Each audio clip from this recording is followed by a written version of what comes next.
¿Cuántas personas necesitamos para fundar una nueva civilización? Y no en la Tierra, sino en Marte, y en condiciones limitadas. Y si logramos establecer allá una colonia, ¿con qué problemas se encontrarán? ¿Cómo podrán sobrevivir tan lejos de casa sin ningún apoyo? Un reciente estudio científico arroja luz sobre estas cuestiones. Echémosle un vistazo. De acuerdo, ¿quieres colonizar Marte, verdad? Pues no es una tarea fácil.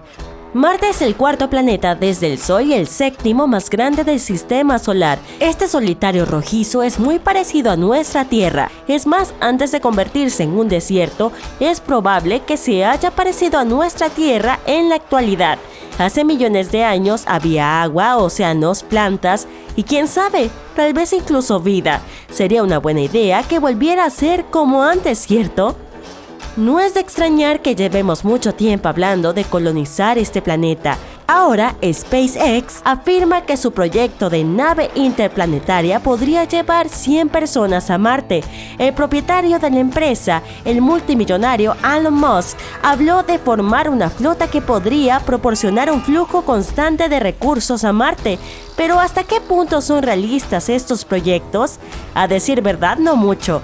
Antes de enviar gente a Marte, tenemos que resolver una serie de problemas. Por ejemplo, la increíble exposición a la radiación, el suelo tóxico, la poca gravedad, las bajas temperaturas y todo tipo de cosas desagradables. Y esto es solo el principio. Harán falta al menos un par de décadas para crear un vehículo que pueda aterrizar con éxito en Marte y regresar. Pero hagamos un experimento mental e imaginemos que finalmente decidimos colonizar Marte. ¿Cómo sería? Recientemente unos científicos han publicado un nuevo estudio sobre este tema, cuyo título es ¿Cuál es el número mínimo de colonos para sobrevivir en otro planeta? El autor es Jean-Marc Salotti, un profesor del Instituto Politécnico Nacional de Burdeos, Francia. Su artículo se publicó en la revista Scientific Reports. Como habrás adivinado, en el estudio se discute cómo podríamos colonizar otro planeta, cuántos recursos necesitamos, cómo debería vivir una primera colonia, qué tipo de trabajo deberían hacer y cuánto tiempo les llevaría establecerse, y por supuesto, exactamente cuántas personas necesitamos para todo esto. Intentemos responder estos interrogantes. Ahora imaginemos que nos hemos trasladado a un futuro maravilloso. Bueno, en realidad no, un futuro terrible.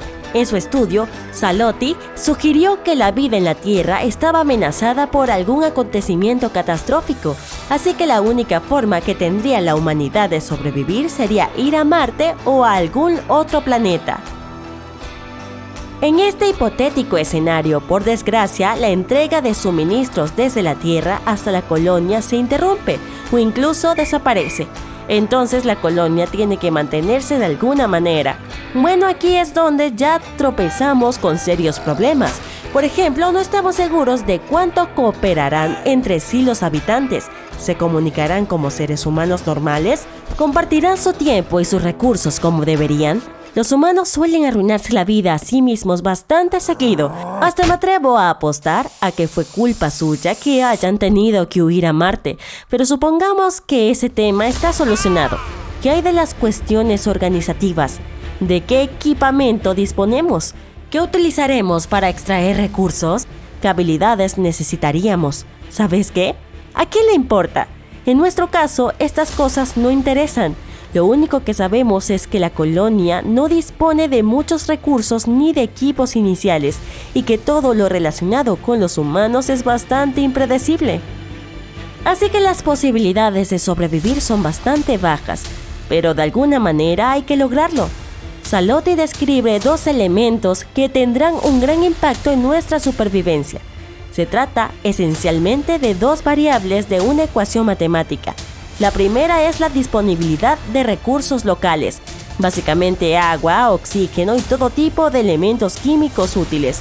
Estos recursos deben poder extraerse de algún modo y ser fáciles de utilizar. Afortunadamente, no partimos de cero. Ya sabemos mucho sobre Marte. ¿Qué recursos hay? ¿Cómo se pueden utilizar para mantener la vida, la agricultura y la producción industrial? La colonia tiene suerte porque todo esto se ha estudiado en diversos seminarios y se ha publicado en informes y libros en los últimos años. Gracias a ello, sabemos de qué dispondrá nuestra colonia. Por ejemplo, sabemos que podrían extraerse gases de la atmósfera y minerales del suelo. En Marte podríamos obtener elementos como hierro, vidrio e incluso compuestos orgánicos. El problema más importante será la vida útil de los equipos con los que cuentan nuestros nuevos marcianos. Tendrán que conseguir tantos materiales como sea posible antes de que el instrumental se rompa. Mantener todo en buen estado será casi la tarea más importante. Lo segundo es la capacidad de producción o la velocidad de trabajo. Tenemos una lista concreta de cosas que debemos hacer, fabricar algunas herramientas, por ejemplo, y todo ello debe producirse en cantidades suficientes medianamente rápido. Salotti afirma que lo más importante será el llamado factor compartir. Imagínate a una persona intentando sobrevivir en Marte. Tendría que hacer todas las tareas por su cuenta. Por ejemplo, encontrar o construir su propio sistema de suministro de agua potable, oxígeno y generación de electricidad. Ya hemos visto algo así en la película El Marciano.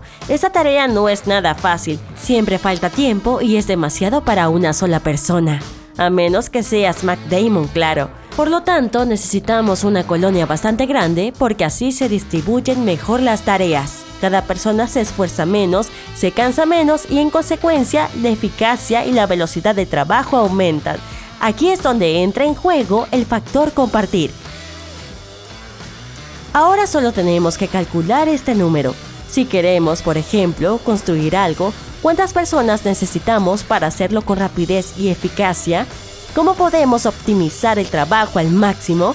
Bueno, depende de las necesidades, de los recursos disponibles, de elementos aleatorios como el tiempo y demás, pero en general este número puede estimarse o calcularse utilizando algunas funciones matemáticas.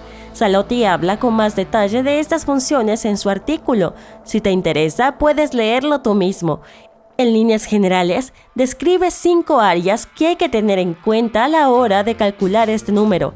Estas áreas son gestión de ecosistemas, producción de energía, industria, edificaciones, factor humano. El factor humano incluye aspectos como la crianza y la educación de los niños, los deportes, los juegos, la música, etc. Al final todo se reduce a 2 cosas: de cuánto tiempo disponemos y cuánto colaborarán entre sí las personas de la colonia. Entonces, ¿cuál fue el resultado de todos estos cálculos? Salotti estimó que necesitaríamos al menos 110 personas para sobrevivir con éxito en Marte. Este es el número mínimo necesario para crear una colonia autosuficiente, y será mejor que no llevemos a demasiada gente. Cuantas más personas suban a bordo de la nave espacial, más difícil será predecir los resultados. Después de todo, como ya hemos dicho, los humanos siempre suelen actuar en su propia contra, así que es mejor quedarse con unas 110 personas. Por supuesto, se trata de una estimación y hay un montón de suposiciones e incertidumbres, pero contar con este número ya es muy importante. Ahora los científicos saben cuántas personas se necesitan como mínimo para establecer una colonia. Sobrevivir en otros planetas es una cuestión muy compleja y nos llevará mucho tiempo resolverla. Es muy poco probable que volemos a Marte en un futuro próximo. Tal vez tardemos varias décadas o incluso un siglo. Por lo tanto, lo mejor que podemos hacer por ahora es cuidar nuestra Tierra por todos los medios mientras averiguamos cómo sobrevivir en otros planetas.